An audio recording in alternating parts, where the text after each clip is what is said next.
and welcome back to another video. My name is Kizzy and today I'm going to be doing my February wrap up. And I have 4 books to show you today. One is a massive boy, so that is why it's kind of a little bit of a...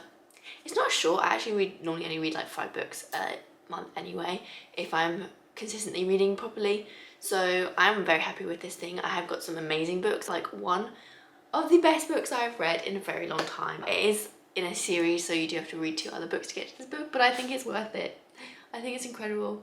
I loved it. So yes, I will get into the books now. And the first book that I read, which I don't know, doing these wrap-ups always surprises me how long ago the first of the month seems, or the first week of the month, because I always forget that I read the book. The first book is always a bit of a shock. I'm like, was that really this month? But that is The Mask of Mirrors by M.A. Carrick. This is a pen name for 2 authors.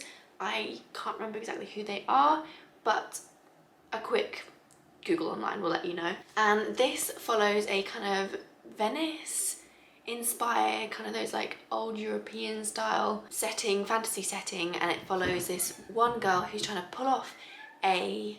I'm sorry if you can hear the cat meowing. Trying to pull off a... Leo! Trying to pull off a, not heist, a con, and get loads of money from these people that are really rich. It is quite a confusing fantasy. If you are new to fantasy or trying to get into fantasy, I would not recommend this book. It is a good book. I feel like I need to reread it.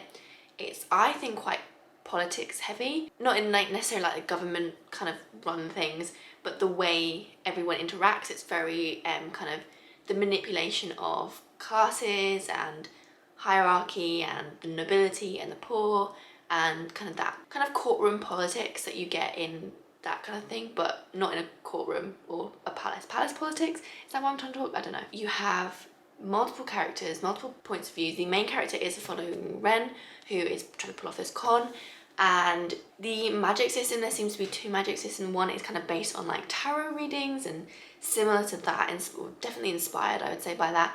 And the second one kind of works in a weird way that I'm not entirely sure. If you can tell, I was very confused by this book, so I'm not really sure what to say. But even though I was confused by it, I still really enjoyed the experience of reading it. They did kill off one of my favourite characters very early on, which I found really annoying, but you know, we move, it's fine. I did enjoy reading it, and it wasn't like it is quite a big fantasy. It's like 600 plus pages, so I wasn't expecting that when I read it, but it wasn't like a drag to get through. I did enjoy my experience, my reading experience of it. So if you are interested to read it, I would definitely not suggest that you don't. I would just maybe go in with knowing that it's quite complicated, trying to read it slowly so that you fully absorb it.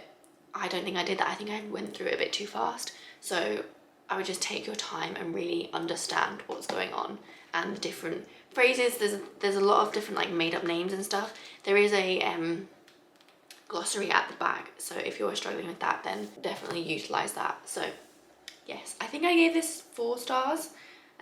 If I understood it a bit better, probably it would be 5 stars. The next book I read is again the first in a series. This series is fully out and I plan to read the rest of it this month coming up, and that is the 5th season by N.K. Jemisin. This follows a world that revolves around these really deadly earthquakes that happen every few hundred years, and they pretty much wipe out civilization unless they're properly prepared for it.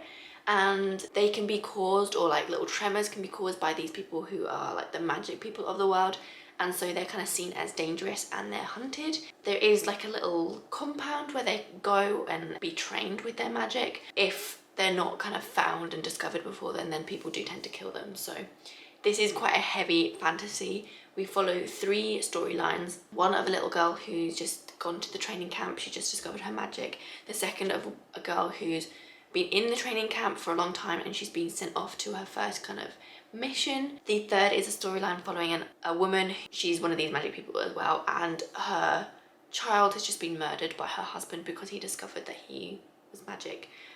So it's quite a brutal storyline.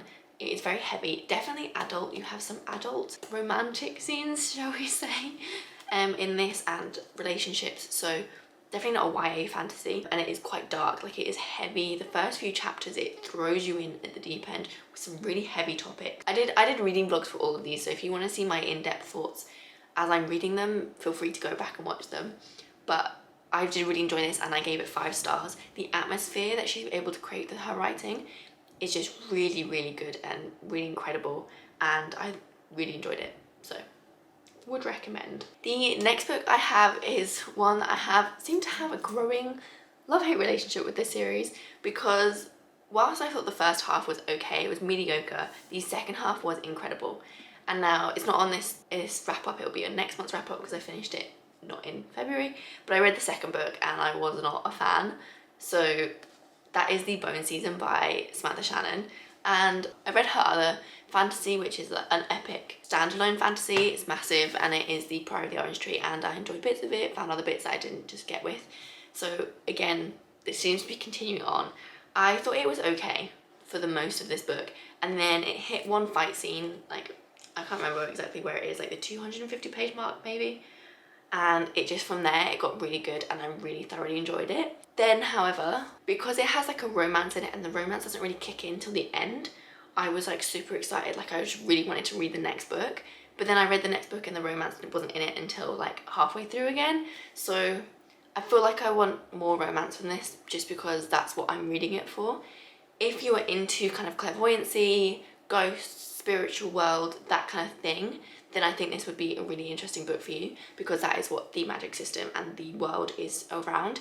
It is following a kind of alternate London where clairvoyancy and ghosts and spirits are present and rife within the community. One thing that I will say is I don't necessarily understand a lot of how the policing system works in this, because clairvoyants are the criminals. They are being forced into the criminal underworld because the ruling government hunt them and say that they're really bad people, etc. I don't know if it's just because we're getting it from a clairvoyant point of view, but it seems like every single person or most people are clairvoyant, and you have sighted, half-sighted and non-sighted people, and the sighted people can see people's abilities through like a aura, like people have orange and that means they're one kind of clairvoyant, red means another, that kind of thing. And then half-sighted have to really focus to see that, and then non-sighted can't see it.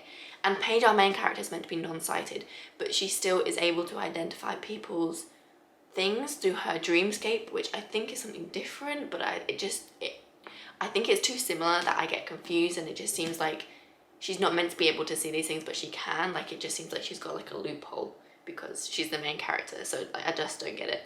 And then they also have people who are clairvoyant within the police force to hunt those who are clairvoyant, and they get like, because they're like hunting them, they get special, like they don't get killed themselves until they're like older, and then they get killed anyway, so it's a bit weird. But if they are sighted, I feel like surely they would be able to find and hunt and kill a lot more, and it would make the world a lot more dangerous than it is. Like, it seems like they just walk around all the time and they never get hunted or seen by these people, or very rarely. I feel like it would be a lot more.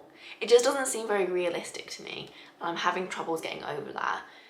It could be just that I read it wrong and I picked up on the things that are wrong and it's just not clicked with me, but it's something I'm struggling to get over. And I know it's a really small thing and I should be able to, but for some reason I just can't seem to move past the fact that I think they should all be dead.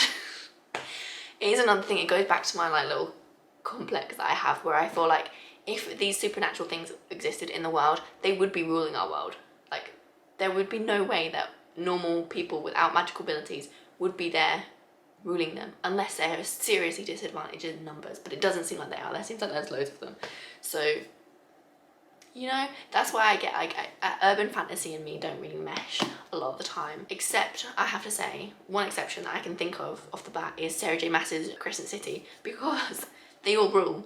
They all rule, all the different, like the werewolves and the things, they are the superior creature species, not humans. Humans are the inferior, because we just would be. I just don't get it.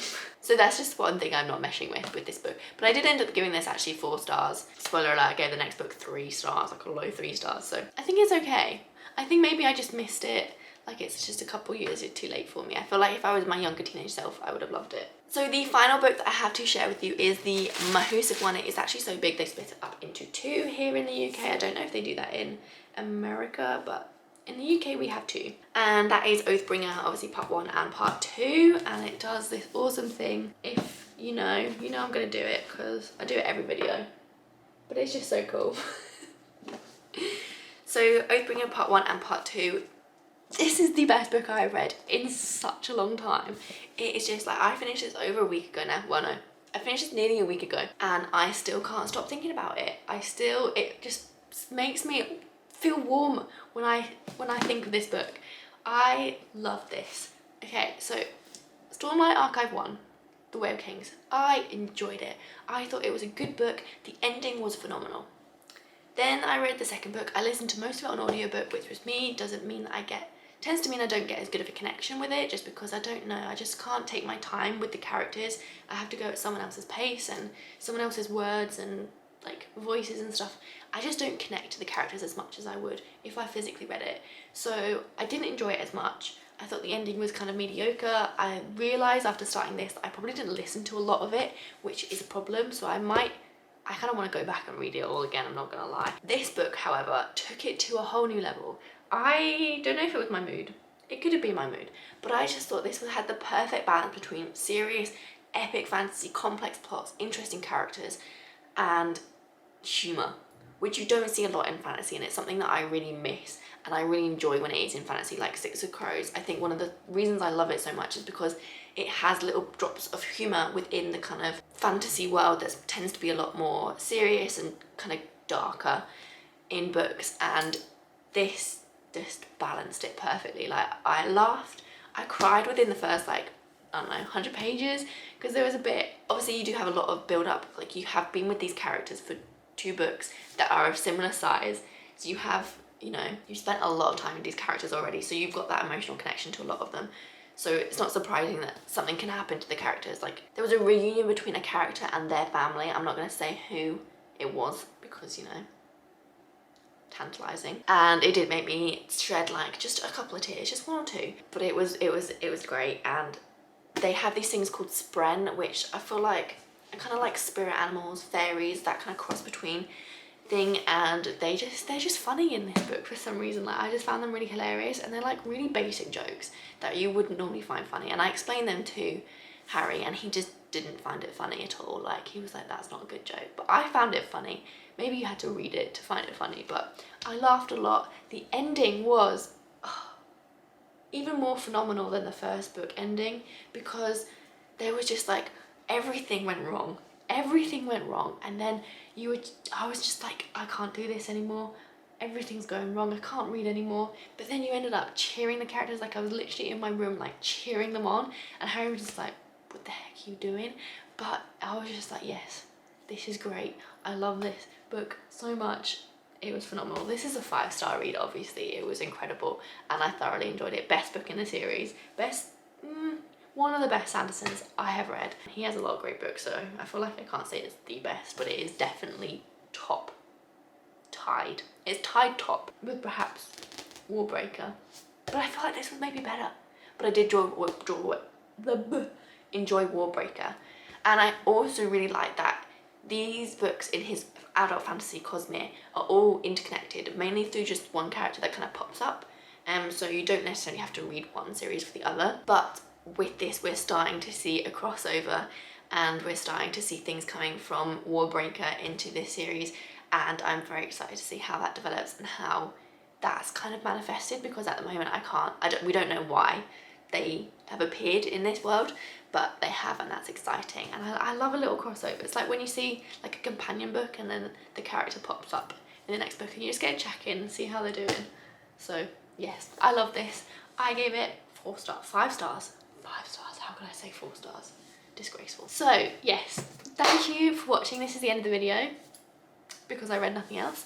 And thank you again for watching. If you did like the video, please give it a like. If you would like to subscribe and see more videos, please do that as well. That would be very incredible. I hope you've had a good day, and I will hope to see you in a new video very soon.